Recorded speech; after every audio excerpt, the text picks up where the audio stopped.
We back with another one. Episode 22, Showtime. Deuce. We got BXA in the building. Yeah. We got East Coast LA in the building. Yes, sir. Yeah. Yes, sir. Okay. Go get it. Go get it. Go get it. Go get it. East Coast. Okay. Go. Okay. Splash. Talk to him, Maywell. Bless the Talk highly to him. favored. Talk to him, Look, Maywell. This is God-given. I'm not even lying when I say that God did it.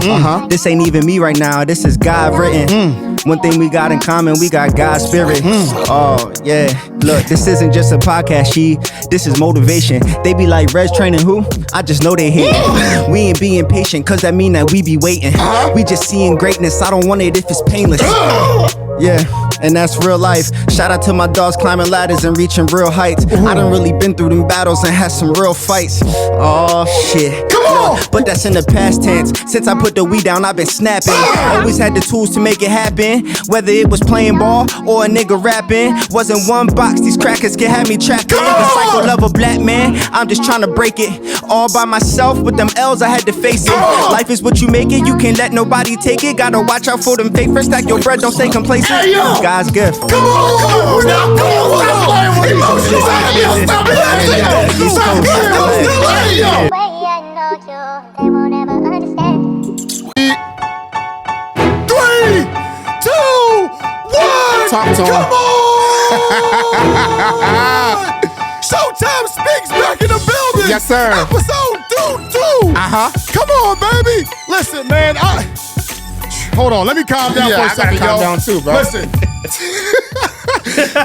Nah, real rap, bro. Real rap. Dang.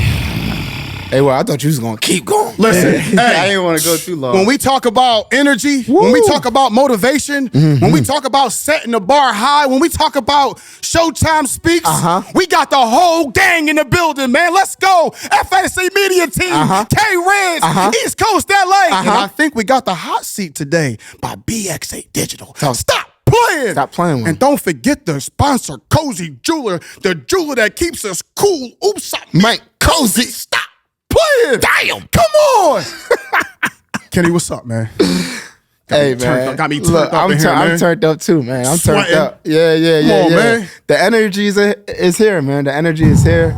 I got real blood in the building. Yeah, man. Happy to see him here. Yeah. Happy to just Bless. hear him get his voice out there. Nah, for real. Matter of fact, man, yeah. let's hit a little wrench in the episode. Yeah. Let's hear from East Coast LA, man. What's going on, East? Let's go. Talk to us. Bless the highly favored, bro. Yeah, That's man. It. That's it. Yeah. Ain't too much. Tell the people who you are, man. Tell them your background. Tell them like you up and coming, man. Yeah, up and coming. You know, I've been doing music for a little bit now, on and off. Yeah. I go by the name East Coast LA for those who don't know. I'm from Conshohocken. You know, Kenny, that's my brother right here. I'm always with him all the time. If you see him, usually you see me. Yup. I appreciate y'all for bringing me on here. You know, just Nah, for I'm real. getting back into the thing. So Yeah. being able to doing this sparks my creativity again. So I appreciate y'all. I'm not gonna lie, man. Yeah, hopefully that put that battery That's in your that battery. That's For that battery. Sometimes you need that. Yo. We had it into the Right. summertime. Listen, Yeah. that's what we needed, bro. Definitely. We've been waiting for that. Listen. Yeah. That's the energy that we've been talking about. That's that. Nah, real rap. Let me calm down, man. Nah, real rap. Because this is what we doing, man. This is what ShowTime Speaks is about. We trying to uplift, motivate the people, and you said it all in those bars, man. That's what we needed, man. I needed that. Nah, the whole facts. gang needed that, bro. Yes, sir. Man. Yeah. I mean, it might have to be, man. You know what I'm saying? No, Because we went back to Expensive Pain. He don't even know that we got a song together. Yeah. Me and We East do. Coast LA got a song together. Yeah. Pain is weakness leaving the body. Yeah. Like, come on, man. They don't know about that. Oh yeah. How you feeling, bro? I'm feeling, what's going on? I'm feeling, again, man, I'm feeling good. I ain't even gonna cap. I'm feeling good. It's the first week. It's like real good outside. Yeah. Weather breaking. It's breaking. It's my time. Yeah. I saw like a Instagram type post. It's like, this is the time of the year when I go ghost and that hustle mode tap in. So I'm ready to tap in. Yeah. You know, May, June, July, August. That's really my busy months. time. Yeah. So I'm just prepping for that. Really prepping for June because Yeah. yeah, man, and I'm moving this weekend. So you know, a little mixed feelings, but again, bro, I'm ready for it. Yeah, we man. blessed. Yeah, we blessed, bro. So how about you, man? Like, you got 1 week left. We had a great workout on Tuesday with HR ship, yeah, man. and them. So I put them through the box and Yeah, it was dead. it was dead, bro. It was dead, but Nah, man. Between everything, man. I know we talked about it. We've been talking about it already. yeah, I want to talk about how excited I am, man. Yeah, I want to talk about how excited I am for this new opportunity, this new group, these new, some of the new receivers. Yeah. You know what I'm saying? Like, I'm just excited to see what my role is going to be, with this new team in Toronto. I feel like the energy is very high right now. Yeah. You know what I'm saying? I'm walking into something new. I think when it comes to something new, I think that, like, you just got to go in with an open mind. 100%. And my mind is open. Like, I do feel that pressure of, like, I'm about to leave. You start seeing family, you start feeling the energy. But we doing some really positive things. We're doing some really great things that I'm excited about. Yep. Man, shout out to Emotional Habits, man. Like, I want to give a shout out to Dev, man. Yep. Like, you doing your thing, man. Yes, sir. We supporting right now. See what I got on. You know what I'm saying? Emotional Habits, man. That's what we doing. Let's go. Yes, sir. And basically, I know he's not here to talk about it, but when it comes to emotional habits, it's really about the zodiac signs and, you being an Aquarius, I'm being a Leo, just being able to rock something like that, man, it means something. 100%. You know what I'm saying? I think that each individual is like really specified towards you. Yep. You know what I'm saying? And I feel like, emotional habits, man. Yeah, man. But just to tell you, bro, I'm excited for you, bro. You know what I mean? I'm excited. I know what you're capable of. You know what you're capable of. And just be you. Yeah. Know what I mean? You know who you are. I know sometimes people go into new situations and don't want to like show themselves right away because they don't know how people are going to respond to it. But bro, be you, bro. Yeah. And they're gonna follow, bro. You're a born leader. So we all waiting for it. We all coming to Toronto. Everybody you heard I might have to come to Toronto. You know what I mean? Everybody gonna come to Toronto. Six. Everybody coming to that 6. So ain't no pressure, bro. And even if it is pressure is a privilege. No, it is, man. I mean, it's a privilege to be under pressure. Definitely excited about that, bro, and the journey that we're all about to go on. 100%. Because it's not just about me; it's about all of us. Yeah. But yeah, man, let's. Yeah, you've been waiting for this one. I think that I think that in life, God sends you people for a specific reason, and they have a specific purpose and a specific task in your life. And this next guest, it's not just BXADigital to me. It's not just, Benerd Avery. You know what I'm saying? This is my brother. You know what I'm saying? Like we really been through a lot. We've seen a lot. He's experienced a lot. I'm really like truly happy and excited to have him on the show. Love. My brother, Benerd Avery, man. What's up, bro? What's good, man? Let me take a deep breath. Yeah. I know you're not used to this energy, but like I'm proud of you right now, bro. Yeah, I'm excited for this, man. Again, shout out to y'all, man. 22 straight weeks of hard work and putting in the work. I've been a part of this journey. This is huge. This is major, man. You guys been dedicated, showing up, putting in the work, staying consistent. Yeah, bro. The work always works. And I'll talk about that more. And A-Will, man, that energy you brought shockwaves to my mind, bro. So like, that's dope, man. Energy always feels great in here, and I'm just happy to be here. Nah, man, Happy to have you, man. Happy to have you. That's love, man. Like, just to even hear you say that, man. Like, I'm very, very, very big on bringing everybody along, man, and just to see how this whole thing is like shaping out.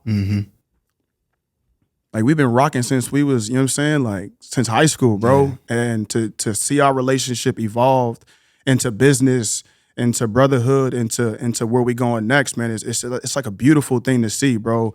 And just to have everybody a part of this is truly, truly special, man. I want people to know, like, people don't really know, like, Nard he don't really put himself out there. He don't really, we putting a voice to what everything that he does, man. He does so much stuff. Yeah.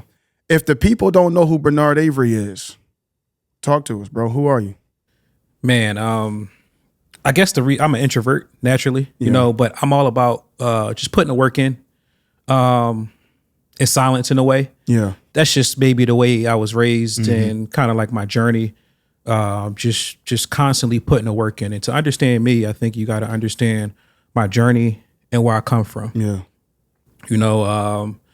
Just growing up, Philadelphia, born and raised, you know what I'm saying? And we understand how it is, man. It's the greatest place at times, but at times it's a jungle. Yeah. At times it's no sympathy, no forgiveness for, what you're going through. Sometimes it is a lot of love. Yeah. It's just a mix of different things. And, I come from a 2-parent household, my mother and my father, who are staples in my life and who I work to represent every single day of my life. Like every time I step out, every time I'm speak, I'm representing them. And representing them, but also their history and where they come up from. Yeah. Right. In order to understand yourself and be self-awareness, and I'm huge on self-awareness, you got to understand where you come from. And you got to understand your history.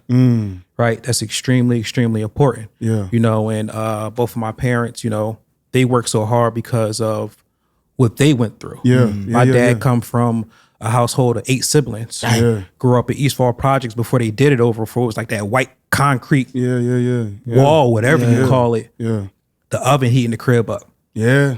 And him going from East Falls to West Philly between his mom and his pop because, he had to be the man of that household of the oldest of 8 siblings. Yeah. The second oldest, the male oldest, 8 siblings. Yeah. My mom comes from the bottom, West Philadelphia off of Mantua Avenue. Yeah. And, her mother passed away when she was 16 of breast cancer. Wow. So,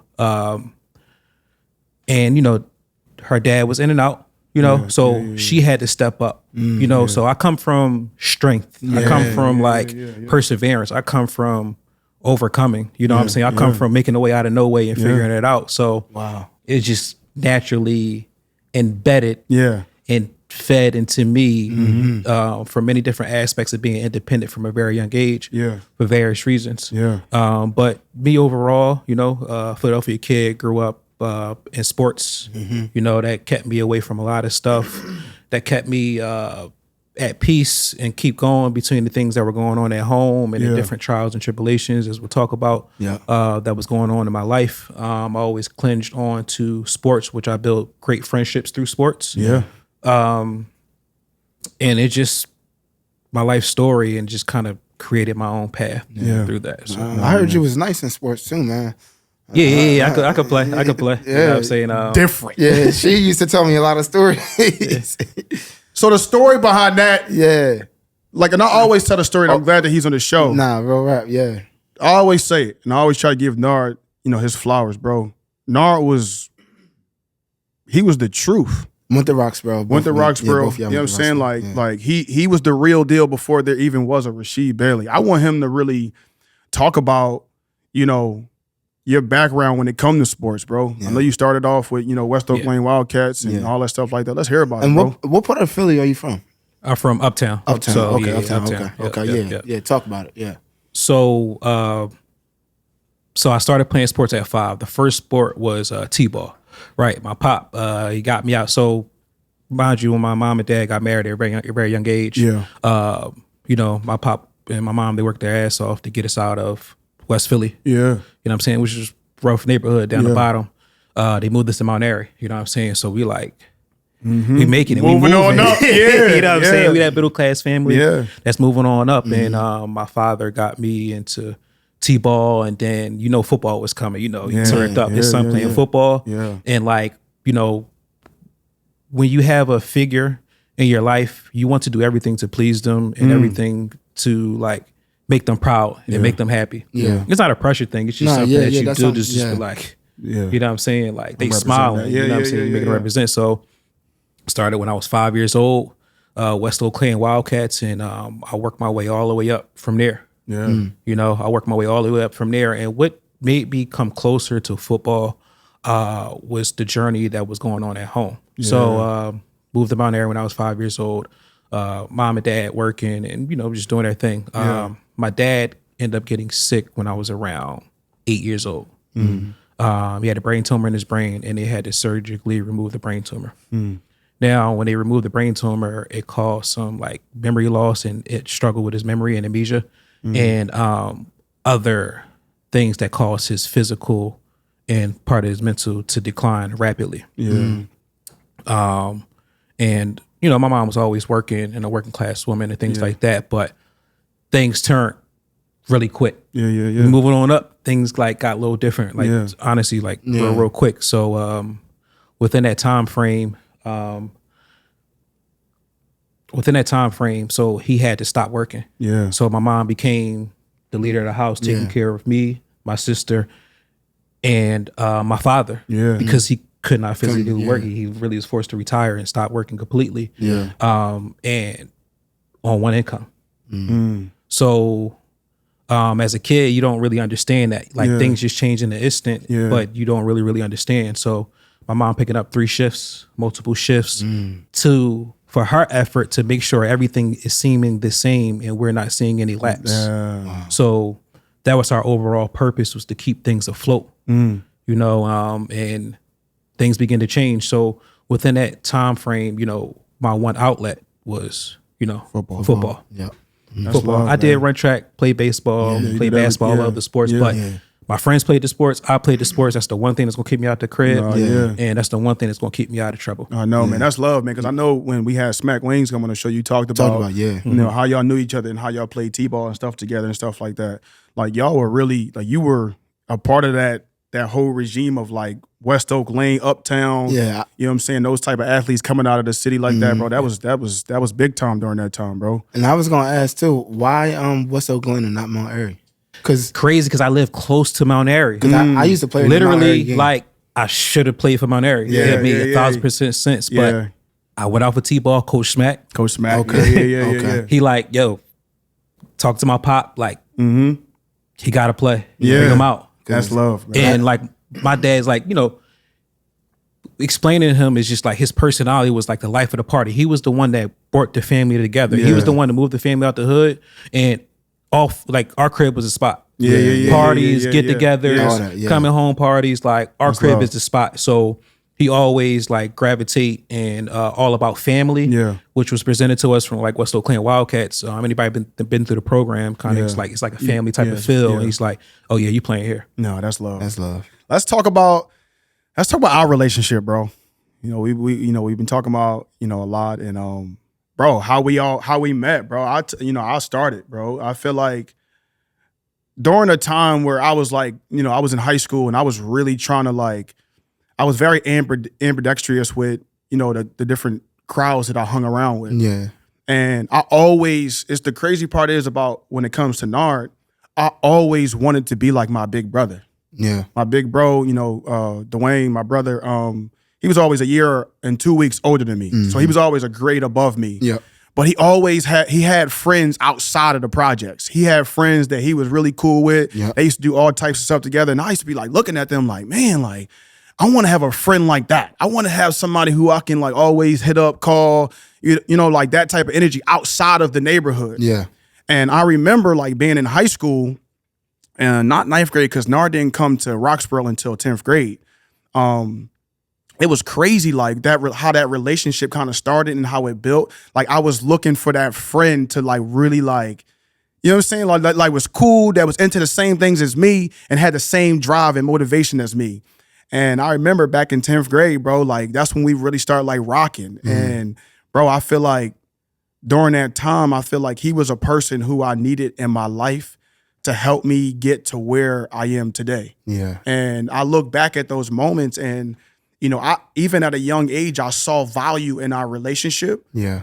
But now it's like seeing it for what it is now. It's like, man, like I truly would not be here if it wasn't for you, bro. That's heavy. And those times that we had, it was crazy, man, because he pushed me throughout high school, and then we wound up going to college together. And therefore, like, bro, like I wound up making it to the league, and bro, and everything, and it was just like crazy, like, and he's a huge reason because of all of that, and all the arguing, the fighting, the debates that we would have, the heated arguments and stuff like that. Like, yo, like that relationship really started back from when we was in high school, bro. And I really, truly, and I really value it. You know what I'm saying? And yeah, bro. And like, just speaking about our relationship and how we met, like the best way to meet Sheed is like in a little one-on-one environment.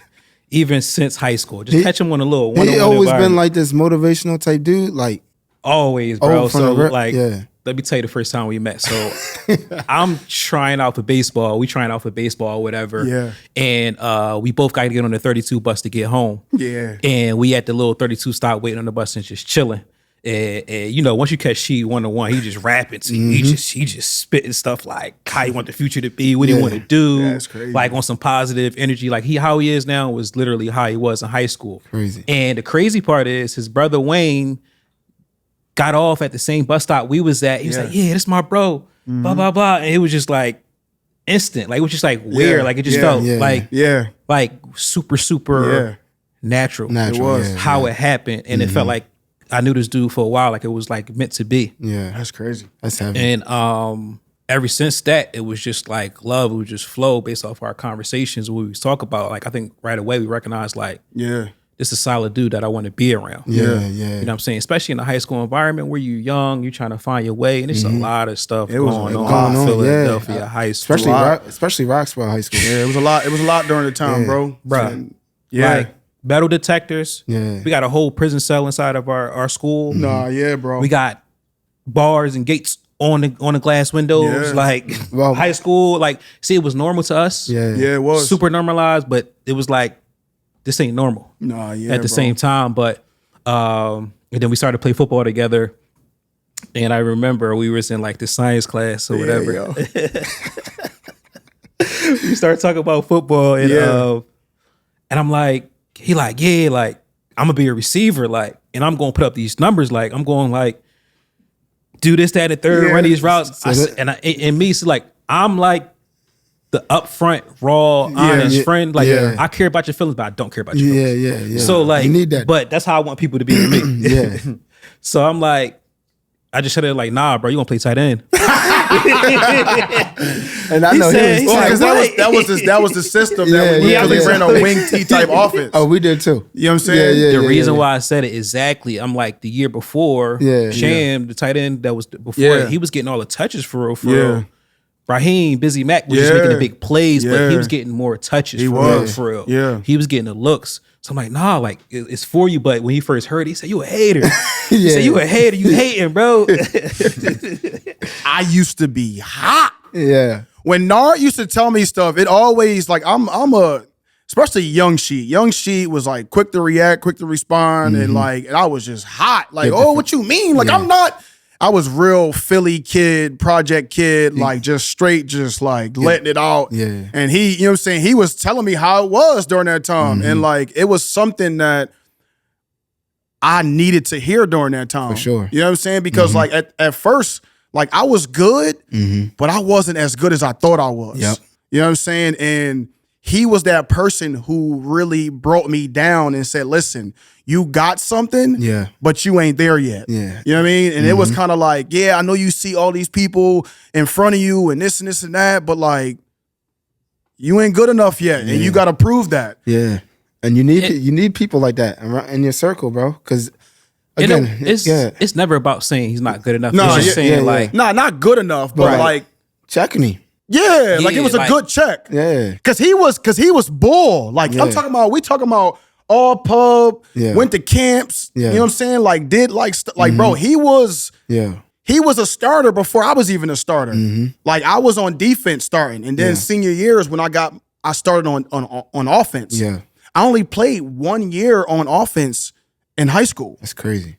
Like I had one catch my junior year in high school. Yeah. Like, that's the crazy thing about the story. Like, it didn't, like, I know when kids talk about how, you know, like, I need to go do this. And I hear people talking about not getting scholarships and getting recruited. Well, bro, I didn't have none of that. Right. It was no camps. It was no trainers. It was none of that. Mm-hmm. I found a way out of no way. And it was because of people like Nard that kind of helped me see that vision of it.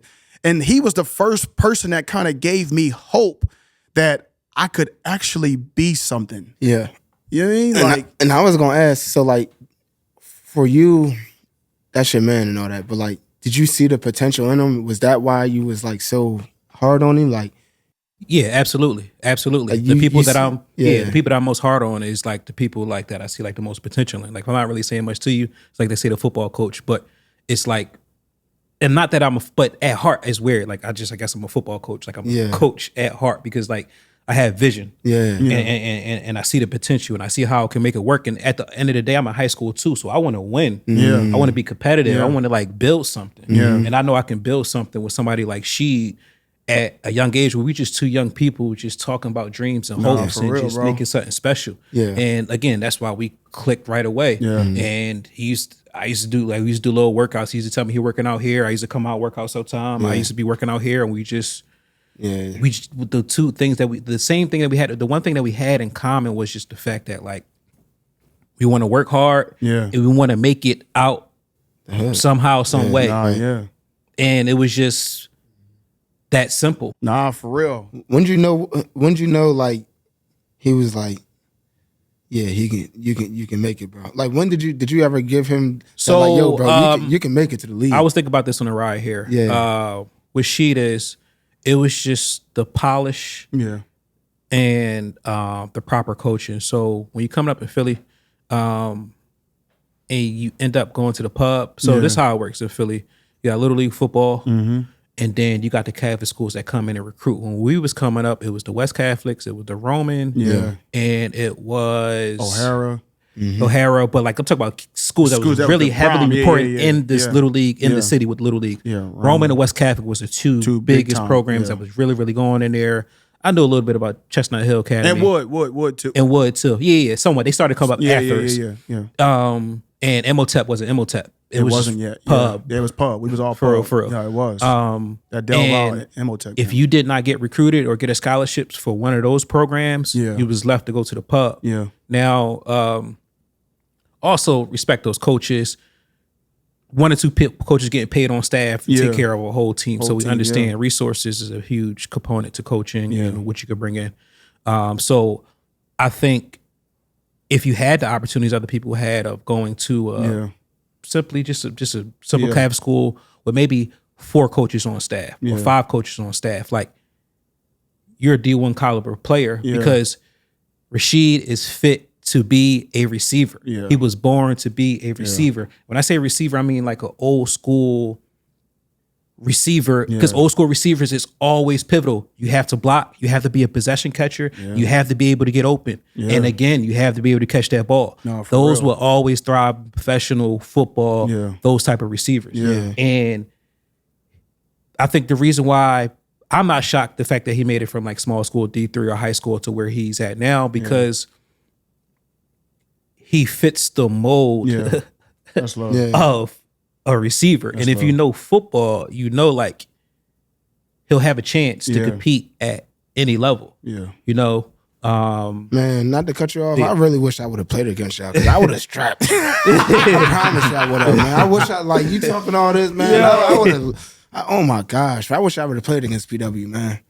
Y'all didn't want that, bro. We was too raw. Like, man. Y'all wasn't disciplined, man. We wasn't disciplined, but we had some dogs though, bro. Like we had dudes playing from like real pain. Like you played linebacker. Like when I played, I'm like people say I was Mr. Physical, but like I literally was. I was playing with anger, bro. I ain't gonna lie, I was playing with shit that was like, bro. Listen, Nard had like a big body. That's cool, but he had a dome. Right? And when he played middle linebacker, bro, it wasn't nothing to really be played with, bro. Like, I want to get into the segment because we're gonna go high school first. And I want to get the ball rolling on this. Showing some that's crazy, yo. Young Sheed, young Nard. Yeah. Talk about it, Nard. Dang. Yeah, that's crazy. High school, man. And it's 12 years ago. Let me correct this. Like, I did speak about high school, the reality what we were facing, but our reality was like high school was still fun. Yeah. We still made the best out of it. Like my guy Tez back there, like Charles behind him. Yeah. Shout out to y'all, man. Y'all doing y'all thing right now. I see y'all for sure. Nah, yeah, you man. feel me? Like, like to see everybody like that's still here in that group, in that circle, to see it. Yeah.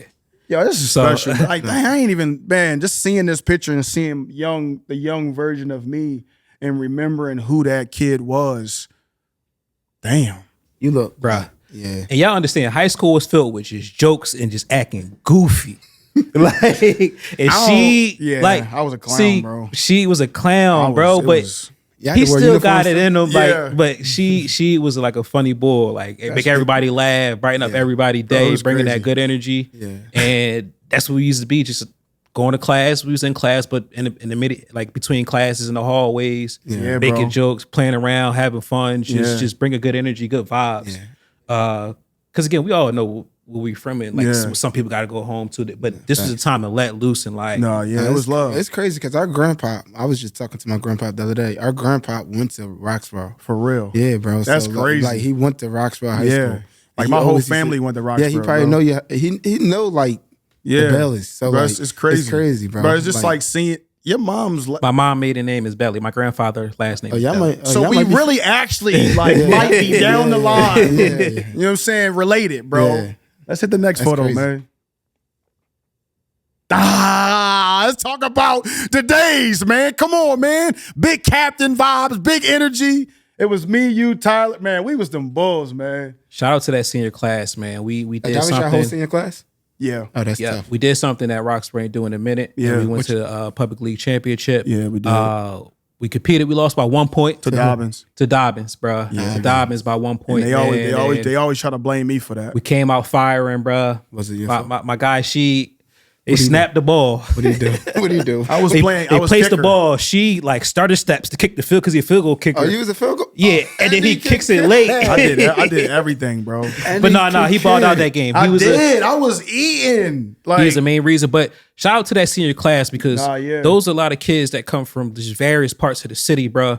And like we came together and made it happen with 2 paid coaches on the staff. Yeah, bro. Us like training each other, working each other out, teaching each other stuff, bringing it all together, just wanting it and making it to the Public League Championship and having a good season that year. We did. And that's crazy. Yeah, just representing for those that came before us. You gotta understand, Roxborough did and does have like a tradition in football. It was a successful program. Yeah. You know what I'm saying? It was. They had plenty of good talent that maybe got taken from the Catholic schools. Yeah. But we used to have some dogs there. Yeah, for sure. You know what I'm saying? So like we was definitely representing something and we knew about that history and we knew about that past. Yeah, we did something that a lot of people didn't do in a very long time. And to be a part of that was truly, truly special. Like when Nard talking about like having like all these people and all these, like, we were kids, man, and like, bro, we all literally were all from different places, bro. That's heavy. And like that's what the Public League is. That's what Roxborough was, bro. We had people from West Philly, Uptown, North Philly, like all over, bro. And we found a way to like really like mesh that together. Yeah. And it really, like, looking back at it, bro, it really helped shape me with who I am, bro. Nah, I'm talking about like, bro, we used to get done practice and like me and Nard used to run one-on-ones bro, we used to be going at it. And Nard, like, I'm better than you, and I'm screaming, I'm better than you, and we literally made each other better. Yeah, that brings the best. Like, we was, bruh, I would win most of the time, but he used to get mad. But like, bro, like, we used to go at it, and it really made us better, and it made us who we was, man. That's love. It was truly a special time during our life, man, and to be captains during that time, we was the leaders of the team, and we had to hold it down, man. That was special, man. Yeah, that's different from what we had, bro. Yeah. It's a little different, you know what I mean? Public, like, don't get me wrong, like, our core group, you know, Nels, Kavan, like, we had our whole crew who grew up together, but, like, we weren't from different parts of the city. Y'all was all from the same, And we had more than 1-2 coaches paid on the staff. But, I mean, we don't really look at that until now, looking at this situation, and man. me being a coach at PW, like, dang, like, y'all really got it good. Then we going against, learning about like the public. Yeah, bro, like, it was hard, bro. Different.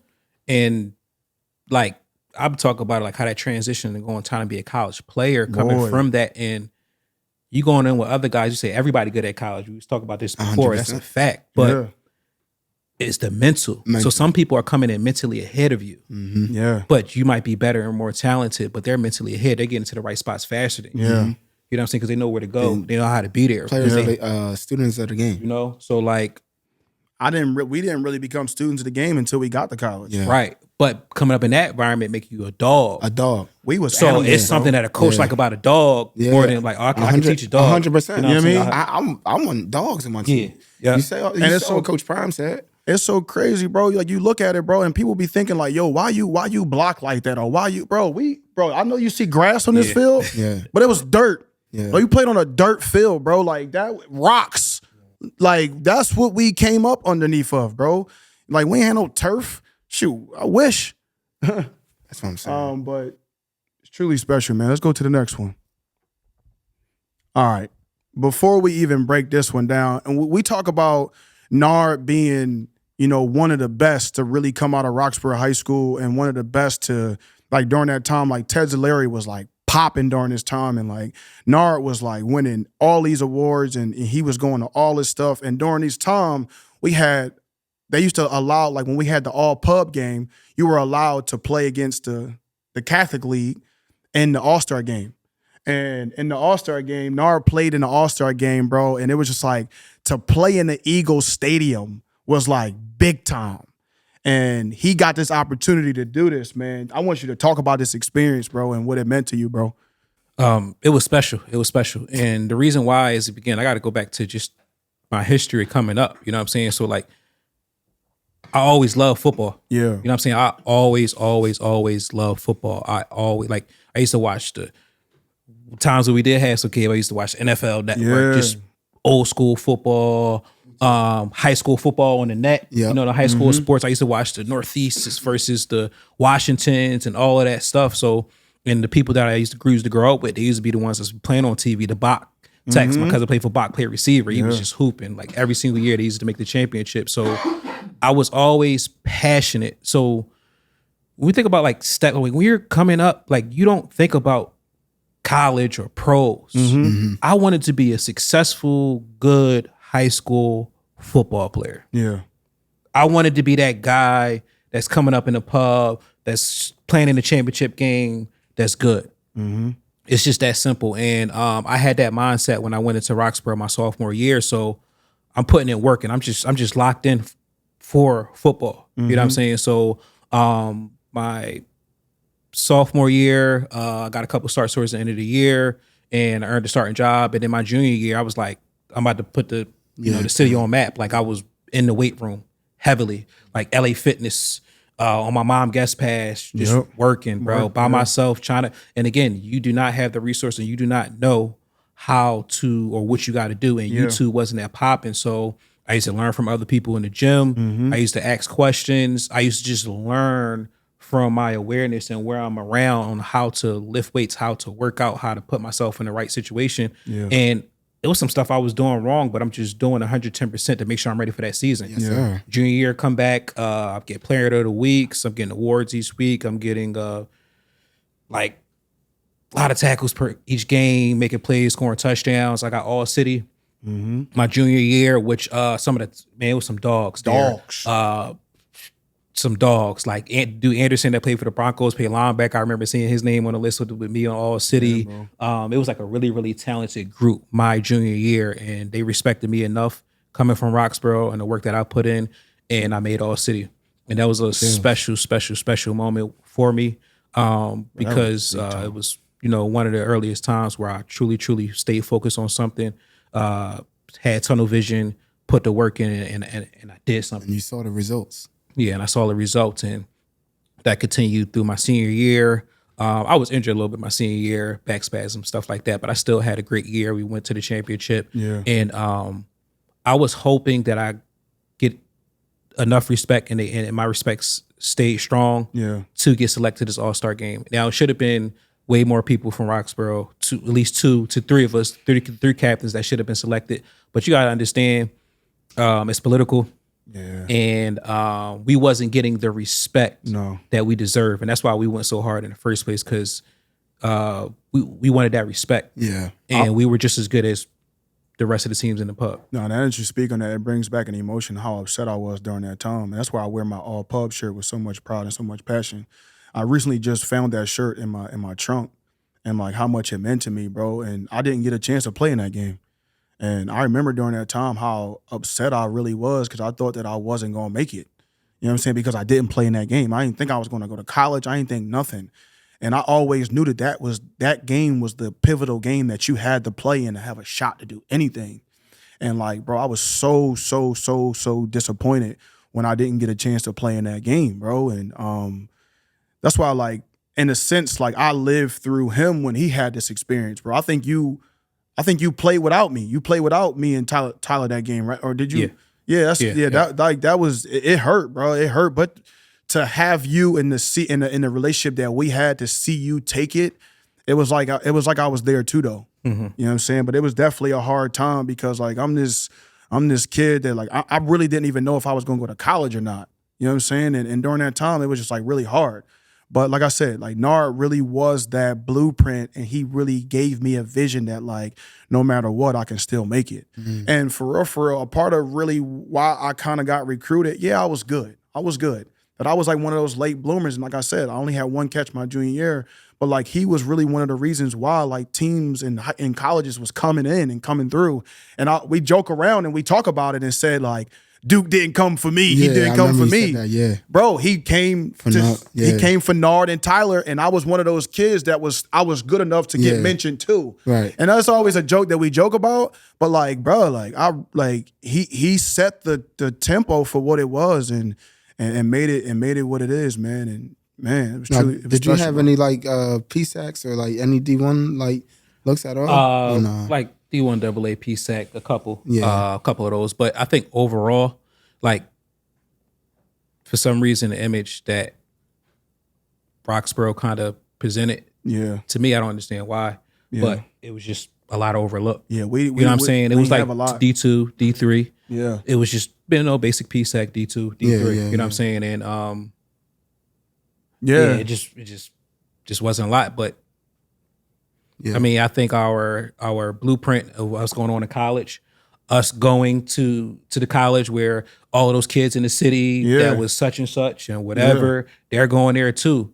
Who's winning those competitions? Right. Who's coming to the top? Like, the cream rises to the top. Yeah. You know what I'm saying? So like from our freshman year, me like in college right away, like, we were involved. Yeah. We were playing. We're going to talk about it. You know what I'm saying? Yeah, we're going to talk about it. Let's go to the next picture. Let's go to graduation, man. If you look real close, you see me and Nard, bro. It's crazy, man. Just I'm right there in the back and Nard right there in the it's like, man.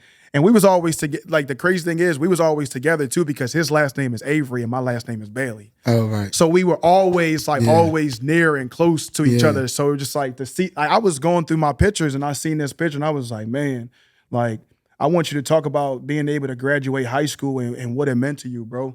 Like, graduating high school was dope. It was, I think, it's an important accomplishment for all that you kind of grow up and you get through and you work through. But also like my goal always was like definitely like bigger. Like, you know what I'm saying? Like I am going to have a chance to go to college one day. Where I'm going to go, what I'm going to go for. Yeah. You know what I'm saying? I'm not really sure. But within this picture, my father passed away 2 weeks before my senior graduation. And again, I tell you, he was battling with like being sick for 8 to 10 years. Yeah, you said that. In and out of hospitals. Just a constant battle, and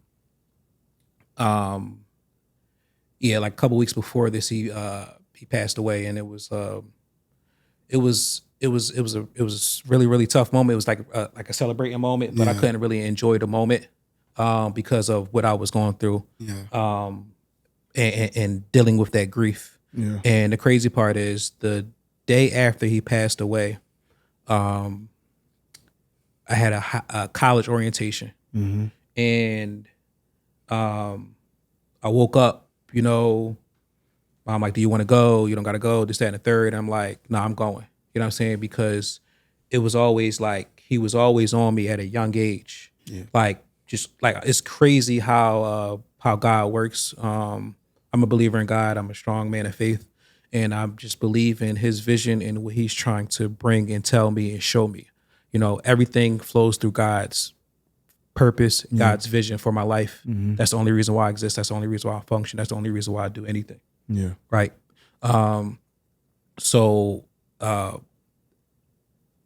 just like that next, like I was like, I'm going to get up. Yeah. I'm going to do what he designed me to do. But also, I caught my thought, my father was always on me. Yeah. Always on me for a young age. First, because of what he went through and the things that he saw growing up. He did not want his kids to be that. But it was just like a hardcore course of love, caring, discipline.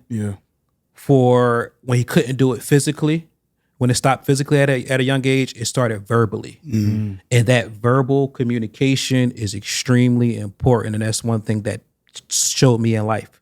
When my dad got taken away physically, far as like when you began to get sick, it began to amplify verbally. And the one word he used to always say, man, it's never about, and it never counts when someone's there. What are you like? It always counts when someone's not looking. What are you doing? How are you speaking? What habits are you creating when no one's looking? And he was telling me this at 6, 7 years old, on the way to school, dropping us off to the school bus. He was just always preaching this to me. You know what I'm saying? He was always preaching that to me. And the pain that he endured that I saw with my eyes, and how he always just talked about faith, purpose, and praising God through it all, like you would have thought this man was insane.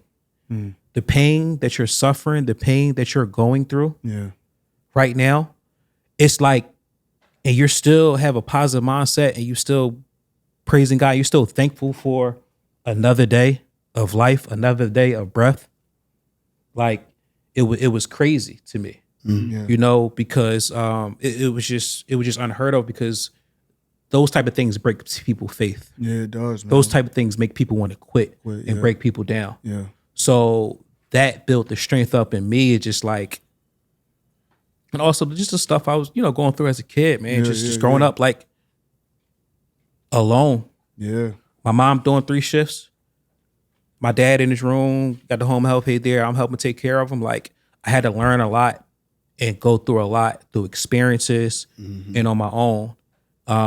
And the one thing always kept me going is him always on me, his words mentally, and my mother's words mentally, and to stay on track that I want to do something positive. I want to do the right thing.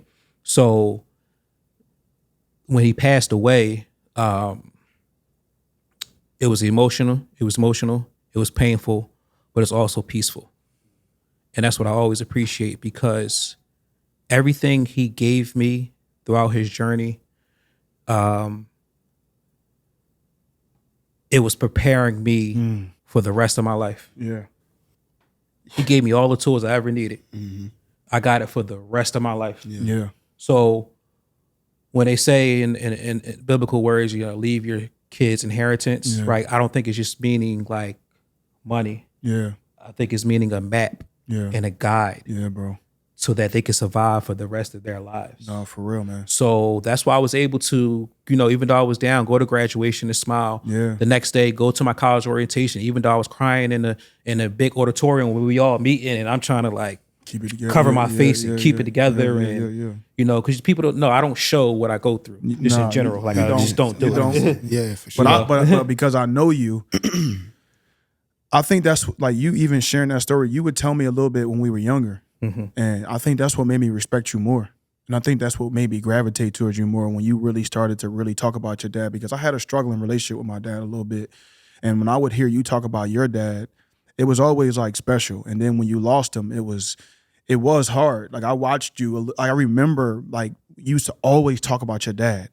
And I remember we used to catch the K bus to go uptown because my grandmom and all of them lived up there too. And we used to talk about that type of stuff, bro. But like, man, that's a amazing story. Just you talking about that. Yeah. And bro, like you are a reflection of him, yo. And you breaking him down throughout all the years that I've known you, bro. Like you really are him. Yeah.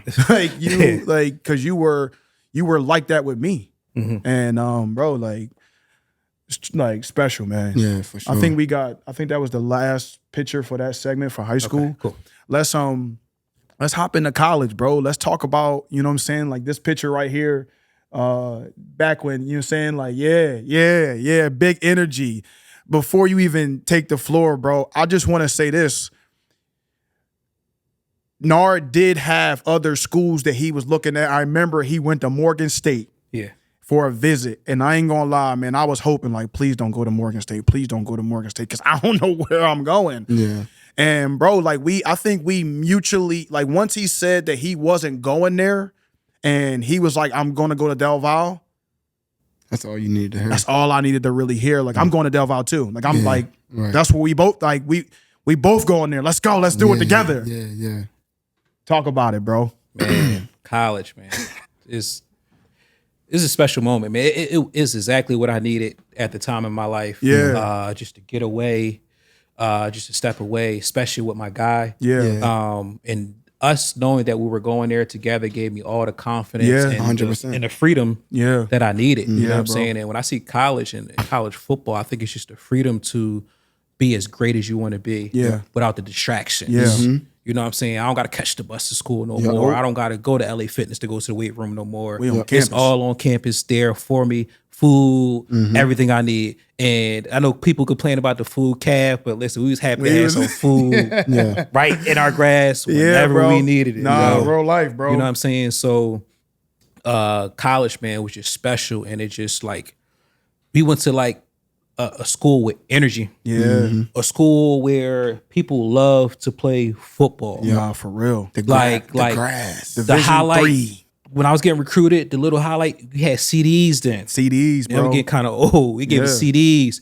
And on the CD, all you just see people is turning up after every single play. Yeah. Like just turning up and just like energy, man. Yeah. it's just like, oh yeah, I want to be here. And then as soon as you get there, you see the mold, you see the way. People working hard, people going hard in the weight room, Nah, for people real. competing. That was something like that. We ain't You never doing seen hitting before. drills in front of everybody. Everybody.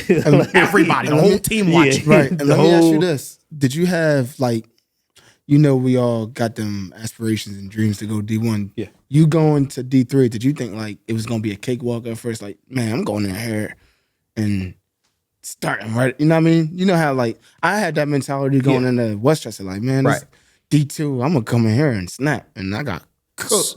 My first, got my ass cut. This boy crazy, yo. I honestly, I never fell victim to that because I didn't listen to that stuff. Like, facts. because y'all telling me I need to see what college football, like I never went to a college football game in my life. Yeah. So I actually need to see and feel what it's like to be there. So to be honest, like, I thought I was a college football player, but like being honest with myself, like, am I fit for college football? Can I do this thing? Yeah. You know what I'm saying? I'm seeing this stuff on TV, this, that, and the third, but that's still not enough context for me of like, like you gotta understand, we do not know how the college process works. We don't know how to be recruited. Nope. We don't even know how to successfully put our application in to look like a good candidate for college, bro. just to get into the school. Yeah. So how will we have any direction of like how college football Really is, You know what I'm saying? So I was just at a point where it's just like, I know I'm gonna compete. Yeah, you know what I'm saying? I know like, I know my mentality. Yeah. It's like, we coming. we coming. He been humble. He been real humble, but we came in there. It's just like, I don't care who's there. I don't care who's what position. Yeah. I always like, I'm just like, and I'll be in my own lane. I'll literally be in my own lane in my own space and it transition to my life right now. So where it's just like, I love and I have a good time and I have peace for what I do. Yeah. I don't care what you got going on. I don't care what's going on over here. I got this lined up. I'm looking forward to this next opportunity that I got going on. Yeah, bro. Stay in your lane, bro. That's what whatchamacallit say. Big baller, bro. He said, stay in your lane. Real rap. You got to stay in your lane. No, you man. really do, yo. Like, it's crazy. You sit here and you really think about like that time. Like, we really went through all of our experiences together, bro. That's heavy. Yeah. Talk about, when we came in, we was freshmen, bro. We had we was staying in a quad. It was me, him, Connor, Gabriel, and we had, was it Nick Marino? I still remember their names, bro. Yeah. It's the first time we ever like been in a room with two white dudes, bro, like living together. Yeah. Italian, Irish, I don't know. He was mixed with a lot. He was a wrestler. He was, bro, it was I think Italian, Irish. bro. I'm talking about, I learned the Italian culture because of Nick Marino and his mom bringing food, stacking the refrigerator up for us, bro. Yeah. Crazy times, bro. I want you to talk about that, bro. We used to have some bro. We used to have 2 cake tournaments in there. We did too. Arguing Nah, bro, until 2 a.m. I almost got in a fight with my roommate. Bro, let me just tell you something. When we was in college, bro, I think we probably got written up probably. And then Nar is he a philosopher. Well, so what do you mean you writing this up and we can't and we don't. We live right next door to the RA, bro. Yeah. Me and Nar was getting in trouble every week, bro. Talk about that, bro. So college was fun. we all together in one quad, 4 different personalities, bro. Like, and at first he man, like, damn, we all in the quad, but after a couple of days, couple of weeks, he like, I feel like we just gonna have fun with it, bro. 2K tournaments, blasting music, freaking they bringing liquor. First time we ever took edibles and we trying weed. Bro, I'm talking about we was up one night freestyling. I'm talking about that's how it was. And they think the freestyle come from just we starting it now. No, we was back then doing it. But the crazy part is, which is crazy. Our wrestler, he's a white boy. Yeah. He was the most turned up one to free. He was the most ready to freestyle. Bro. He said, let's do it. Bro. Dog, that time was crazy, man. He used to wake up out of his sleep, like in the middle of the night. He used to be sleeping, right? And then all of a sudden, it'd probably be like 6 o'clock in the morning, and he late for something. He'll wake up out of nowhere, and he be looking around. I'm like, bro, you good? You good? But it really gave me a vision on what life was, and it like from a different aspect and different people. And shout it really, what is it? Connor Gabriel, bro, that's, and Nick Marino. Bro, my shout out my guys. Really our guys, bro. Even still to this day, bro. Just man, I got mad love for y'all, man. Y'all really y'all let me see life from a different vantage point. Both of us, bro. Like we ain't never had no white roommates and white like that close, like, and we became brothers. Yeah, bro. It really changed the trajectory of my life, bro. Yeah. And I'm super grateful for that time that we had during that time. But real quick, like college, man, it taught us, and I think I could just say us, like the work ethic. The system to putting work in order to be successful. Yeah. The system of what it takes, the preparation of what it takes. Yeah. When it comes to studying, game planning. Yeah, bro. Then working out. Yeah. Then practicing. Time management. Then reevaluating the game plan and putting some more work in and working on weekends and putting the extra time in where it's just like work is like nonstop. Yeah. You know what I'm saying? Like college taught me there's no off days. Yeah. There's no off days. That's what college taught me. I really want you to talk about we had him on the show. I want you to talk about your relationship with Coach Clem and what he meant to you. This is definitely completely off script, but like I really want to hear you talk about your relationship with him because I know my relationship with Duke was like, but I know you had a relationship with Clem. It's my guy. That was really special, and I want you to take the floor with that one. I was an inside backer. I was a Mike backer of the defense, so I had to know a lot. I had to be very vocal. I had to be a leader, you know, and in college, man, you have to lead by example. Yeah, and that's some of the hardest ways to lead. When you tired, when you weak, when you burnt out, bro, and he set the tone to where you could not be under that energy or be less. He made you like desire to be more, motivated you to be more, and it was just special, man. His energy, how he looked you in your eyes, and it showed that he cared. Yeah, but it also showed that he was passionate. He was a fierce competitor. Where I could relate, I'm a fierce competitor too, but he turned it to a whole different level. Yeah. And those that came before me, you know, so you wanna play for a coach like that. You wanna like please a coach like that. You want a coach to every time you looking over, he saying, yeah, good job. Yeah. So you finishing every single drill. Yeah. You finishing every single tackle. You know what I'm saying?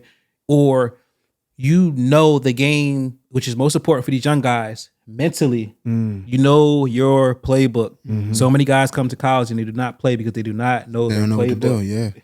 You understand and you know your playbook and you know where to be. And he was gonna let you feel it. He was gonna let you hear it. Yeah. But even when he yelling at you, it was like love. Like he still cared. Nah, for sure. Bro. For sure. Like, you kind of remind me of my man TJ. I feel like y'all had the same because TJ was like Coach Clem's son. Yeah. Like he loved TJ. He ain't never yelled at TJ, bro. And I remember I got a linebacker though. I got yelled at one spot, like he aired me out. Yeah. It was probably one time that he was actually wrong. Yeah. And he admitted to it later, but he killed me. Yeah, but and I took it personal. Like I just took it like But I was in the doghouse. That's good that y'all had that relationship, man, because that's my guy right there, man. That's love, man. Now let's change the energy and go to this next one. And I know this was a time during your career in college where, things started to really change. And I remember this moment, and I want you to talk about it a little bit, man, and what it did to you and what it did for you. So just the story, my senior year, college, tore my ACL, my meniscus, and I had a bruised knee. Now, just get the overall story. So freshman year, I come in, I play in special teams, right? We're in a returning heavy senior class, returning MAC championships. Yeah. We go undefeated that year, and we win a MAC championship, and we go to like round 3 of the playoffs or something like that. Two. Round 2 of the playoffs. I wish it was round 3, but round 2 of the playoffs, and like I'm on special teams. I'm playing. I'm involved. We blow out. I get a couple reps in the blowout games, and I'm learning from the older guys. So I'm like, I can do this college thing. Yeah. Sophomore year come up, I get an opportunity to start right away because someone got injured. Some things happened, and I got an opportunity to start. I made the best out of my opportunities, and also I got some starts throughout the year. So it's like building, mold. Yes, sir. Junior year, I stay up school the summertime. I work at the school, and I'm working. I'm locked in. Like yes, I ain't gonna we lifting every single day, yes, 2 times a day. Yes, sir. Be out in the fields, 90-degree heat. Yes, sir. Running, doing gassers, working out, putting the work in. Like I'm not being denied. You know what I'm saying? And that's the one thing me and she, we all can relate. Yes, like we're like obsessively like locked in when it comes to something. Like it's nothing you can't tell me that I'm not going to do because that's going to really like tick me off. Yes, and, sir. Like, you know what I'm saying? Like really, really like burn me up. No, really trust make me me, like know. You gonna feel it. Yeah, you gonna see. Yeah. So start my 4th year, my junior year. Man, we start off great, bro. We start off with a great season, and we kind of like Coach Greco when he was on here. We kind of like fell apart, and that was the year, bro. It was. That was the year. And it could have been every single year because we lost one game, but it was a competitive league the following year. So my senior year, I come into camp, I come ready. Me and she working out. I'm talking like we grinding over the summertime. So me and she grinding over the summertime. Rent due. Like, I know. No, we was on a complete. Me too, bro. Trust me, I know. We used to be at Germantown Field when they turned the lights out. We climbing the gate to get over there, bro. Like I'm coming all the way from North Philly to come all the way up there. I'm coming straight from work, bro. I'm working 8-9 hour days, bro. I used to watch a pool. Hey, me too, she. I was in the trash truck and all that, bro. I know. Me too. You know what I'm saying, bro? Like, bro. Yeah. That's crazy. That schedule that summer, I used to watch the pool overnight. Yeah. And then I used to, at the little city job, I used to go with Doc. And then me and she used to put some work in. Yeah. So we used to go to like LA Fitness or hit the field and do some different type of work. And I ain't gonna cut you off, bro, but these young boys don't know that, bro. Oh, yeah. Like a lot of these kids be like, nah, I gotta work. That's why I make my sessions at 6 a.m., bro. So they don't have no excuse. Nah, because work start at like 7:38. Yeah. Know what I mean? And most of the kids, if they got to leave a little early for work, they're going to find a way to come for real. Get your work in. Like you say you really want it? Yeah. All right, I'm going to make the session at 6. I'm going to make the session at 5 a.m. on Friday, so you really don't got no excuse. You really want to, I make no excuse for college kids. Oh, I got work, bro. Nah, bro. We up at 6. Nah, real life. 6 to 7. You can leave by 7. Get to work by 7:30. Tell your boss or whatever, look, man, I got to get this work in first. I'll be in there. I might be a little 30, 20 minutes late or 5 minutes late, but that's no excuses. No, real life. No excuses, but go ahead. Facts. And the crazy part is, man, again, it was God coming in. Yeah. Making a clear statement to me. And it projected where I was going after that. So me and she working out LA Fitness. I'm doing burnouts. It's a little joke too. It's not a joke, but it's dead serious. I'm like, I told you I'm getting it in. I got 70s. We doing burnouts where it's like 10 one arm, 10 on other arm, rotation, and burn it out for 10 more. 70s. Yeah. I'm getting tired. Yeah. I'm like, all right, like usually your spotter guides you. He's staring at me like, yeah, go, blah, blah, blah. I'm like, I can't do no more. I dropped the weight. And when I dropped the weight, I wish I had a picture show my finger. It cut the tip of my finger off. Oh, that's what you was telling me. And it just popped it off. My tip of my finger on the floor. Literally. Nah, it was crazy. And we in Aramingo, LA Fitness in the hood. And go ahead, tell the I story. picked my little finger up. We get in the car. We panicking like, yo, where we go? And the Nissan, the little Nissan Altima, she driving. Bro, we making a way, bro. Go ahead, keep going. We trying to find a hospital. We see this pregnant lady. Yo. She like, yeah, it's over there, blah, blah, blah. We said, we don't got time, show. And she hop in the car. Wow. Pregnant lady. We drive to. And you carrying your finger the whole time. Yeah, whole time. Finger in my hand bleeding. It's all over the place. Yo. Man, that's crazy. And to give more detail, Nar is calm, like, and I'm you good, bro. We good, bro. I almost get into an accident. Mind you, the Nissan Altima ain't got no real brakes, bro. So I almost get into an accident. I slid like almost into the car. I'm like, you good. We gonna be all right, bro. That's when we get to the corner. The pregnant lady hop in. She guided us to the hospital, bro. We get to the hospital. It's metal detectors in the hospital. People locked up to their hospital bed. We in the craziest place ever. Yeah, it was crazy. They take care of me. I get my shots. I get 2 surgeries that summer. Yeah. All the way to recover, get right, and go to football camp. And we get middle camp, and an inside run, somebody fall on my leg, and somebody, like, because my leg is, like, stuck, literally. And I get pushed the other way while my leg is stuck, and it just... Boom. Yep. Yeah. And the crazy part is I got up, I started walking. I'm like, all right, I'm about to start practicing again. Like I'm ready to go. They just didn't let me practice. Like I was like so locked in, like I was ready to go. I'm on a bike a couple days. I'm like, all right, like I'm positive. Like it's no way my senior year is done. It's not. It's to me mentally, it's just it wouldn't make sense. It is impossible. Yeah. I'm on the bike. I'm getting ready to practice. Like I'm trying to get myself ready to practice. Like all right, make sure you get the MRI. All right, I'm gonna get the MRI. I'm good. My knee a little stiff, but I think I'm good. And come back. Yeah. Torn ACL. You done for your season, senior year with my guy. Last time we ever played football together. You know? Damn, that shit hurt me, man. That shit, like, I'm not gonna lie, man. That's the last time you played too? No. I came back for that was the last time we played together. Okay. It hurt. Like, I think during that time, that's when we got closer too.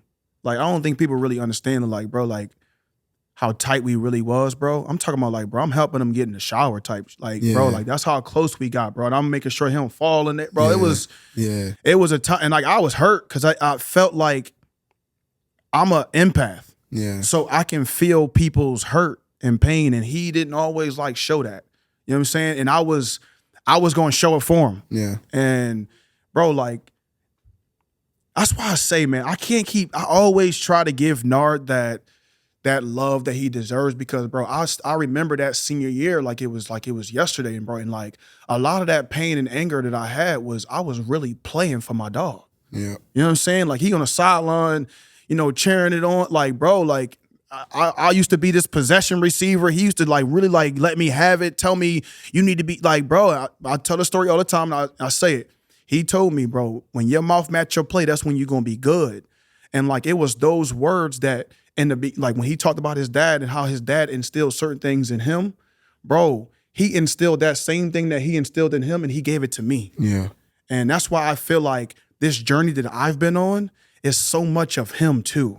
And I always feel like I never want to take full credit for me being what I am without him. That's heavy. And bro, that senior year was it was magical. Yeah. Like it was just different. God had his hand on that. Yeah. My senior year, and you know, he was like he was able to come back the next year. He fought his ass off, and I worked he got back, and what was special though is the fact that again, when I bring back just God talking to me, it slowed me down, and I started to build a relationship closer with Duke. Yeah, you did, and the coaching staff, because yes, Duke recruited me, and I always would go to Duke at like times like emergencies, any situation. Duke was always there, and but he was my recruiter, coach. but he's an offensive coach. So I really began to build a closer bond with Duke, and it led for an opportunity for me to be a graduate assistant at Del Valle after I graduated, and I got my master's degree for free. And I got a story. Hold on, before you get there, let's go to the next picture. Because I know we talking about it, and we talk about you graduating. So that's this is the first one. Undergrad. This is undergrad. Yeah, it's undergrad. But undergrad was extremely special. Yeah, bro. Because again, like in school, it was a challenge for me. Yeah. It was a challenge for me because for many different reasons. I don't want to blame anything, but for me learning how to like apply school and how to get through school and how to work hard and how to prepare, to pass the test, to write a paper, to all of those things, but also the lack of getting those resources when I'm in high school. Where and that's why in my profession now I'm so passionate about one of my professions of education, policy under education, and education for under resourced and underrepresented groups, because these students aren't learning the key core information to succeed in a college, to start a business, to understand basic financial literacy, to understand the basics of a savings account, checkings account. Not even that, how investments work, how the stock market works, how money actually grows, a Roth IRA. Plenty of things that we should learn, or even the simplicity of how to set up a paper, or how to set up an email, or how to write a proper professional email. How to live. Business. How to live. What I'm saying? So that really showed when I got in college, because it was like, you got to figure it out. And it was my freshman year, I had a 1.7 GPA. Yeah, I remember. You know, and it's funny when Denzel tell that GPA story, I'd be like, yo, that was me. I had a 1.7 GPA. Yeah. And it was like, you can't come back unless you take a class over summertime. Yep. I had that same. And I remember I sat in my mom's living room and I just started crying, because it just felt like I just felt. Yeah. And it felt like I just let everybody down, I just let myself down. Yeah. And it was like a real emotional moment, because I didn't purposely like not do work or fail just to fail. I was genuinely struggling. I just did not know who to go to, or how to go about it. I need to learn how to succeed in college. Straight up. So many kids have those questions, but who do we ask? How do we ask it? Yeah. No, you know, it was definitely hard. So it was one of those moments. But so finally get to graduation. It was special. Yeah. It was extremely, extremely special. It was something that I felt like I could do, but I just didn't know how I would do it. And I'm the type of person, I'm gonna try it out and I'm gonna finish it. Yeah. I'm gonna figure out a way. And once I get to this point, I can do it. Now I'm about to learn how to do it at a high level and continue to elevate at a high level. So that was special. And again, to get my master's degree. We're going to talk about that next. Let's go to the next picture. Let's go to the next picture. Before he even get a chance to talk, I'm proud. I'm proud of you, bro. Like, he talked about his struggles when he was in college and going through his undergrad, and how hard it was for him to even get through that, and him barely getting by in the beginning to, you know, finally getting to that point where he finished. And when he told me he was about to go get his master's degree, I'm not gonna lie to you, I was like, ain't no way. Because this dude, I know he can do a lot, but I don't know if he can do this one. But he proved me wrong, man. Talk about it, bro. He had every right to make the comment he made, because I was struggling, bro. Yeah, bro. I was struggling through it. But so we just talk about just what we wanted to do in life, and maybe I want to coach, maybe I want to do this, that, and the third. And he was like, yeah, well, if you want to kind of go at the high level, you know, you should kind of pursue your master's degree. Like, you know, you probably got to have that, like, to get like some type of respect to go to like different high levels and coaching and different stuff like that. Which I'm like, nah, I feel you, because he got that from Duke, and like what people feed you. Because Duke will always feed you like, if your GPA is this, that, and third, I wouldn't even hire you. No, for real. And he's always be dead serious about it, because it shows your work ethic. It really, really does. And I had to like become a man to understand that. So I was like, well, I just go get my master's then. Yeah. She started busting out laughing in my face. Just laugh. He didn't say no word. He just started laughing. That's crazy shit. Nah, but I'm not gonna lie. In that moment, I'm so thankful he did it, because I was saying it like freely and jokingly, but it made me get serious for a second. And it made me like, no, like, this is the image that I'm portraying sometimes. Yeah. It's accountability. This is what I'm portraying to people. Like, I'm a little like lazy when it comes to certain stuff. Yeah. I'm not applying myself. Yeah. Or I'm not seeking the proper resources. Yeah. And it was like somebody telling me no, but he had a good reason to tell me a no in my mind. Yeah. And I was like, I'm gonna turn that no into a yes. Yes, sir. That's all I needed. Yeah. And like, that was legit like the pivotal. No, it like, was. all jokes aside, it was really a pivotal moment. No, it was. How you talk about when I told him your mouth got to match your play. Yeah. Same That's thing. what that did for me. Yeah, 100%. You know, it was like, seriously, and I was like, how do I apply? How do I get in? Yeah. You know what I'm saying? And so what happened is I got my GPA up enough from me originally struggling, but it still wasn't where it was at. So Delve Out was one of the only programs that would probably accept me for a master's degree in grad school, thankfully. That's heavy. And Duke Greco blessed me with the opportunity. Pull some strings. Pull some strings, and I told him, he saw the work that I began to do over time and see the person that I become. And he gave me the opportunity to get my master's. That's big time, bro. For free. Yeah, and it was a blessing. And I was coaching. Yeah, you were. I was, and that was my first introduction into like coaching. Yeah, bro. That was truly a special time, man. You not only did you prove it to yourself, you proved it to everybody. What you were capable of doing, and bro, I was extremely proud of you during this time, bro. Like even just to see your mom being happy and seeing you in that moment. Talk about your mom. Like we haven't really talked about her enough because she is a pivotal person in your life. And tell us what it meant to her to see you go and get both. Right. And thank you. Because like my mom is the pivot. I know I speak on like the structure of my dad, but my dad and my mom was the perfect like mix. You know what I'm saying? Like I'm a mama, even all of that, I'm a mama's boy. Facts. At heart. Like my sister is a daddy's girl. My sister and my dad birthdays are 3 days apart. Yeah. My mom birthday was like a month for hers in August, mine's October. So we're like closer in that range. And like she is like a dog, like in a good way. Like she work hard, like she find a way, she figure it out. She had to, step up at an early age.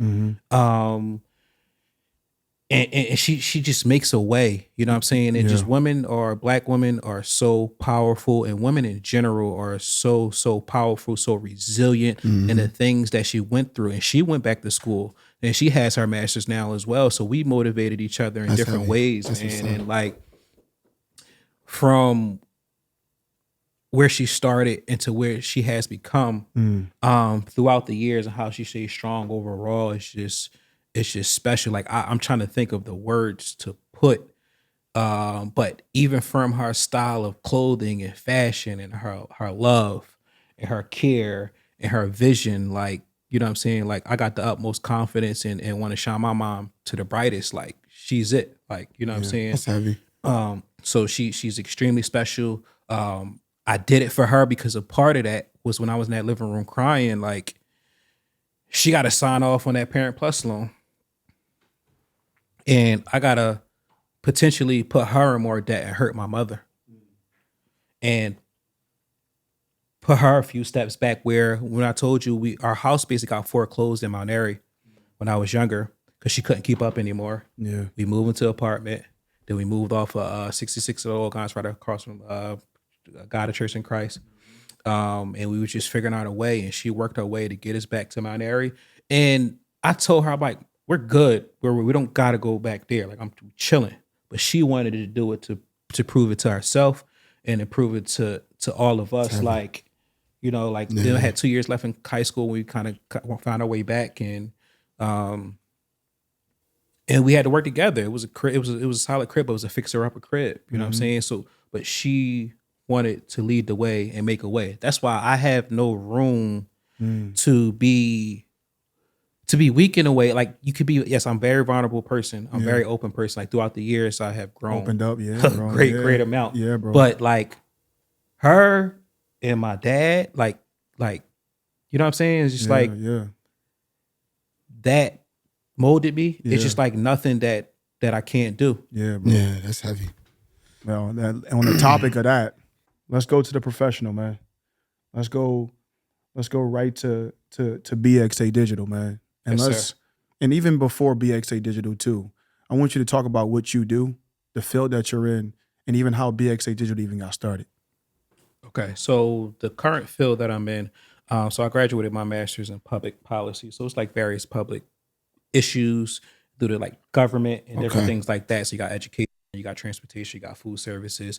What my focus was on education for underserved and underrepresented areas. And the reason why I was so passionate about it is because of the lack of resources and education that we all had growing up in the public school system. And what I do now is I work through the Department of Corrections as a state agency, and I work to coordinate and implement college programming. So degree programs from associate's degrees. We even got certificates, and then you got all the way up to a bachelor's degree, where individuals that are incarcerated and preparing themselves for reentry back into society to earn a college degree, so they can use that education and that resource to gain employment and to take care of their families and to gain opportunities. So I work with nonprofits, colleges, and we work on the actual like the planning, the programming, what style of degree that's going to be in place. You have federal funding, so we make sure all of the stuff is prepared so that can go through, so the program can run smoothly. And that's heavy. It's an extreme blessing for me to walk into that opportunity, because I'm a person that I believe it's if you desire to wear multiple hats. Because I think you have you have multiple passions. Yeah. You know, you got your life purpose, you got your career purpose, and I think you have a purpose in just entrepreneurship in general. Right? I think it's a strong, I think it's a strong 3, maybe even more than that. And I think that's one of them. I also coach football in high school. Yes, you do. And I've been coaching since my graduate assistant years, and then I kind of branched off and got into this career. So I kind of transitioned to high school, and I was doing like Philly Finance 7-on-7. Yep. And again, I love football. I coach defensive backs right now. Okay. Yeah, I've been coaching them for 2-3 years now. I usually coach linebackers, but love coaching, man. We'll talk about that. But BXADigital, special to me. It's special to me. It's the first business that I built. Yeah, you did. That I branded. And I say first because I'm going to get into more business. I'm going to build more. Yeah. You know what I'm saying? But it's like something that I really like started from the ground and started up. And how I started was when I was coaching in the graduate assistant at Del Valle, I was doing like the social media stuff, like videos and pictures and stuff like that. And I had an iPad. Taking pictures and videos in the iPad, using a little software editing thing and putting a whole highlight tape together. And again, like even then in 2016, 2018, like videos wasn't like elite like it is now, or wasn't as accessible as it is now. Yes. So it was like good content, and I was just doing it. You know what I'm saying? And I was just like, part of my passion for football. Then the second is just like, again, it goes back to Philadelphia and growing up in the pub. We did not have no video out there, no elite anything to really show your true like highlight in a dope sense. We had the film that we had a student recording. Some of it was shaky. And all of that stuff. So like I always see with coaching, I coach so hard because the lack of that I had. You know, I do this video stuff and bring the picture to life because people that typically couldn't afford those expensive photographers back in the day with all of that equipment, you can get it's more accessible now. So I want to bring a dope picture to life. Somebody going on prom in high school, and I want them to bring something very, very dope for them to life. Someone's playing a sports that we could, you see like my at night pictures and like with the animations and the smoke and stuff like doing that. Thing, like man. I want somebody to make them feel like special. Like a lot of my work is purpose filled to make someone feel like I'm somebody and like I'm not overlooked. Because of where I come from. I love that. You know, so that's my biggest passion, and a lot of my biggest like a lot of things that I'm really, really adamant about with my digital work is promoting small business and boosting and pushing for small business. Like whether it's professional headshot, whether it's branding for your products, whether you're doing a video content where you're doing like a speech or you're speaking in front of a group or you're doing a walkthrough somewhere. I really, really want to boost small business and entrepreneurs and people that are trying to get there but need that extra boost to get their material and stuff out there visually. That's what's up. Now, do you see yourself going full blown with it, or are you still at that point where you're like halfway in, halfway out? Like what you what do you see in the near future with where you're growing with BXADigital and what you're doing? We just alike, bro, because I asked him the same question before the show started. So when I think about it, I think everything is just timing. I think everything is timing because again, like I told you, I'm like super like tunnel vision. So when I'm indulged and I'm enjoying what I'm doing and I'm setting goals, where I've learned to set goals for what I do, I I'm fully indulged. I'm trying to like work towards finishing and completion of certain things before I move on to others. Yeah. But I heard this quote. What is this dude name? Myron Golden or something. Mm-hmm. He said, work always works. Like work is always working. Yeah. You know what I'm saying? Whether it's working for you, yeah, or it's working on you. Mm. Right? So this overall process is, I just want to indulge and do the work. And I understand when the work is doing on me. Yeah. Because it's the starting up of the business, it's the failings, the getting the no's, it's the getting the lessons, not losses. Yeah. It's going through all different things so you're prepared for when work start working for you.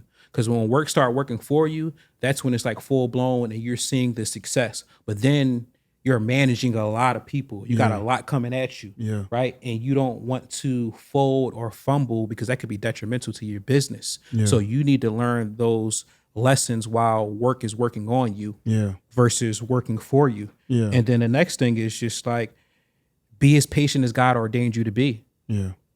If God say be this amount of patient, you need to be this amount of patient till the opportunity says, okay, it's time for me to step on into the next opportunity and be, full time or whatever. Yeah. Some people leave too early as a such thing. You know what I'm saying? Sometimes some people leave too late. Yeah. You know, but it can all has an effect. Is it going to work on you or for you? You know, and like they always say that intersection between preparation and timing, that's success. Yes, sir. Right? You could be as prepared as you want to be, but if the time is not right, the timing is just not right and it's unforgiving. Yeah. The timing just gonna say it's not time. Yeah. You know, so I think with that, it's just about time. Yeah. I respect it. Prepare myself. Yeah. For the time that's going to come. Yeah. Yeah. Transition. Yeah. I like that, man. I like that too. Like it is hard, bro. And we do need to be preparing for the times that we're in. And I think that we're all in that stage right now. All of us, you know, we're in that preparation time because we're all doing different things. And I like how you put that together, man. I like that terminology because, you know, it is hard, but you know, trying to step into something new, you want to make sure you're ready for that. Mm-hmm. You want to make sure that you prepare for it because you want to do it at a high level. Right. And the thing that should keep you going and not desiring you to like quit is understanding, no, this is just working on me. No, it's good. I can keep going. It's working on me. Yeah. Right. Yeah. Because the one time you lose is when you quit. That's the only time you lose. Like in the stocks and investments, they say the only time you lose is when you quit and you pull that money out and you pulling out in a negative. That's the only time. Because that's when you eliminate the chance for your money to grow in the stock market and replenish itself. I like that. Talk that talk, man. Listen, while we even on the subject of keep going, we like to end every episode with this segment. And I know you have so much that you've been through that you can talk about. Oh, yeah. And during this segment, I want you to really talk about a time in your life where you had to pick it all back up, where, you know, it really looked like it was over. It looked like you was down, you was out, and you found a way to bring it all back to life. Talk about it, bro. And I love this question. As you heard throughout my journey, there were multiple instances, father first getting sick, you know, and then going through that journey, then him passing away, and then college and struggling with that and seeing my mom going through what she had to go through. Yeah. And actually, I could say the most recent situation when I was hospitalized with COVID, right? And it wasn't just COVID. I had COVID and pneumonia in my lungs, right? And I thought I was good. I got home, and then it started just to get worse and worse and worse, and I was rushed to the hospital. I got to the hospital, and it was like at the worst level it could almost possibly be, where I couldn't keep up my breaths. I couldn't breathe. Thank God, again, for my mother. She was a respiratory therapist back in the day, and she was like, she kind of suggested, and it was conversations with the doctors as well, like we have to put him down on a ventilator and put him in a coma so that his lungs can actually recover or have a chance at recovering and relax because he put so much work on his lungs. And I was put down on a ventilator for about 3 weeks. And during that time, your mind is going and you're thinking about a lot, and even in that time, I always, with my back against the wall, it's where I'm kind of the most comfortable when my back's against the wall. I don't know if that's a healthy thing sometimes or not so healthy. But when my back's against the wall, for some reason, I'm just like the most comfortable because I've been there before multiple times. And one thing that I did know is the fact that I can't leave this earth this early for one reason, for my mother. And I understood that it was a legit possibility that I wouldn't wake up, how bad the situation was. It wasn't no sugarcoating it. It wasn't ifs, ands, or buts. Like, you don't know how I'm going to recover from that situation. So, just said a prayer, and they took me under. And one thing I knew, I was like, God, I know you're using me for something. So I'm here. I'm prepared to go through what you desire and you have me go through. Whatever you need me to go through, God, I'm prepared to go through it. I'm nothing without you. I don't exist without you. So God, put me through. Let's go. And then I got put down, and my family's going through it. Mom going through it, ups and downs. She getting a phone call. One day I'm doing good. Other day I'm not doing so great. They had to put a tranquilizer in my lungs through this area right here in my chest in order to bring more oxygen into my lungs. So the image of it brought back when I finally woke up of, life is crazy how such a strong figure, and I just related to my dad, was so strong, but then just deteriorated all the way to, and that's how kind of my body was. So I woke up, I had lost like 50 pounds. I had no muscle in my body. I couldn't walk. I was bedridden for about 4 weeks at that point. I had a trach in my neck. I had tubes going all throughout my body. And then a part of it, when I was under, they had to do ECMO. So they had to run my blood through a machine and run it back into my body to cleanse my blood and to induce my heart so my heart rate and my heartbeat could beat properly and get back up to speed.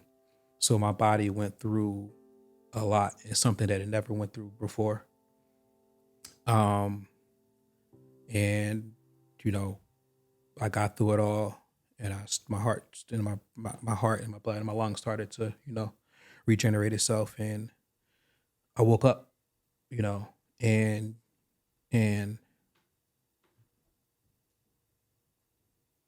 you don't know what happened to you. Yeah. You look around, it's just tubes everywhere. I'm actually chained to the bed because they just want to make sure you don't wake up and start grabbing stuff off of you, and it was just a moment. It was just a moment where I'm just completely still and it's just me and God. I can't do nothing at all. I can't walk. I can't get up. I'm still breathing off somewhat of the help of a machine. And it was just one of those life-changing moments for me that will forever, ever, ever change my life. It just showed me so much of life where it's just like, everybody say you only get one life, but like literally, like whatever it is that you want to do, whatever it is that you want to be, right? Be it, bro. And we don't have time to be around negativity or anything that's holding us back, man. We got to be freed human beings. Like that moment freed me. It made me become a free being of like, I know exactly what I desire to be. I'm going after that moment told me I need to become the man that I am destinated and designed to be. I need to become that man. And I knew exactly what I had to do to become that man and to work. And I'm still doing the work to become that man. But that's what that moment told me. Yeah. Become who you are desired to be. And, as the days continued, they say my recovery process was like great. Like that was the saddest. Like you had like I was supposed to be in that hospital for like 3 months. I got out the hospital within a month. Like I was supposed to be there for 3. Yeah. You know, and when I woke up, it's just like, it's time to move. I got life. Like I gotta go. I gotta move. Like I was sitting there like every single day. I was crying every single day. Yeah. You know, and it's just like, it motivated me, and it just gave me that fire. Yeah. It's just like, it just gave me that fire of a no. It just gave me the fire of a no. Yeah. And so I think that's a pivotal moment. Nah, man, like, my brother for life, man. You know,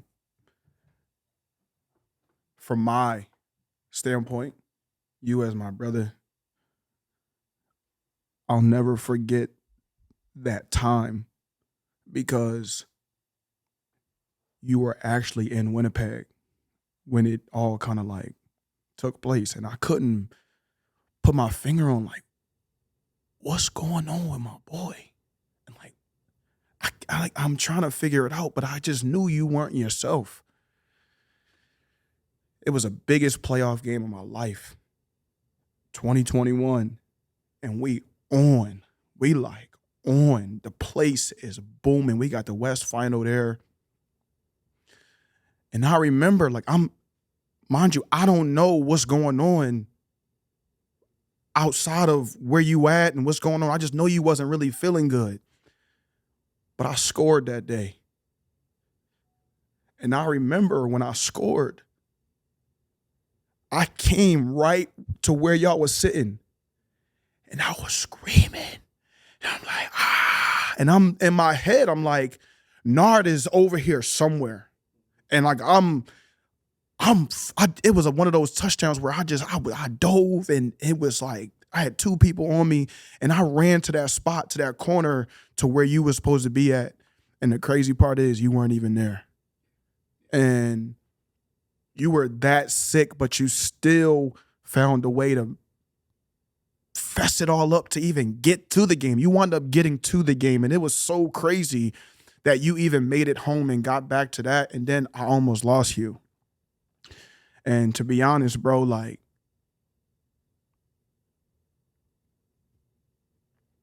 I'm so glad that you're still here, bro, because like, I would not be here without you, bro. And I was so lost during that time in my life. Like, something happened with one of the friends that I know, and then something happened with you. And I was devastated, bro. But like, bro, that championship game, bro, I was playing with you on my heart, and we won. And it was like, we won. And it was like, that was what, to me, like, that brought you back to life. And like, they said the first thing that you asked when you woke up was, did they win? Bro, it was like, damn. You know, it was a special. I remember when they first told me that you woke up and everything, and bro, I couldn't wait to get home. It was so much going on, bro. But like, the moral of the story is, bro, like you said, man, you here for a specific reason. You give me so much life. You give me so much purpose, bro. You motivate me to the highest power, bro. We blood. I don't care what nobody say, bro. I don't care, man. We've grown this bond for so many years. I'm so glad that you even came on the show. You've been here every single week, hearing everybody else's story. For you to come on and share yours, and for people to finally hear Benerd Avery, not just BXADigital, but just to hear the real actual person behind the camera, the real you. My brother, I'm proud of you, bro. You know what I'm saying? Like, you a fighter. You a trooper. You done been through so much, bro. And I wish I could take some of that pain from you. But I know God gave you that because it was meant for you to hold. Because you're strong enough to hold that, bro.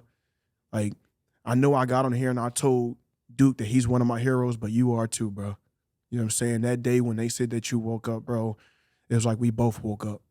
And I know it's a lot of people who love you, a lot of people who really care about you, bro, and you serve a real good purpose on this earth.